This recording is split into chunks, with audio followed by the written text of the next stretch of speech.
for his opening statement. Good afternoon. Thank you, Madam Chairman, for having this hearing, choosing an issue that's so critically important to business and to agriculture. I appreciate it. As a farmer myself, I fully appreciate the land that I farm, and my brothers and I farm about 2,800 acres of corn and soybeans.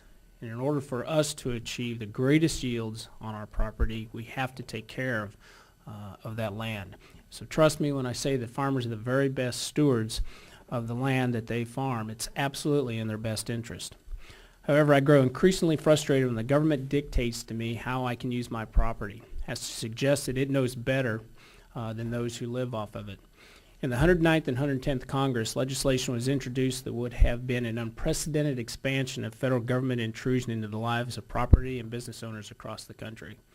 The Clean Water Restoration Act would expand the scope of the Clean Water Act to essentially regulate anything that is wet, ditches, ponds, gutters, you name it. This bill would further the recent trend of more government while limiting the role, the rights of states, businesses, farmers, and property owners. Although legislation has yet to be introduced in the House this Congress, recent activity in the Senate has elevated concerns that this bill will soon be before us. One look at the expansive list of entities opposed to the Clean Water Restoration Act, and you can immediately conclude that this legislation would have broad negative impacts.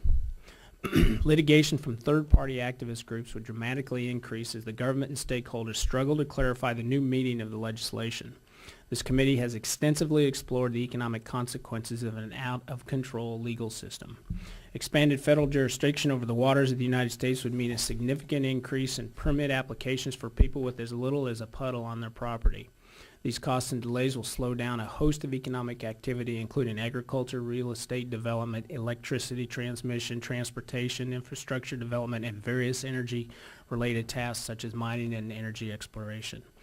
With so many things working against our economy right now, government spending spiraling out of control, climate change legislation with the potential to drive energy costs through the roof, and a new health care bill estimated to cost over $1 trillion, it is important to fully understand the economic consequences of our legislative actions. Again, Madam Chairman, I appreciate you holding this hearing. I want to thank all the witnesses for being here today. I know some of you have come a long ways, and we do appreciate it very much in this committee, and look forward to hearing testimony. Chair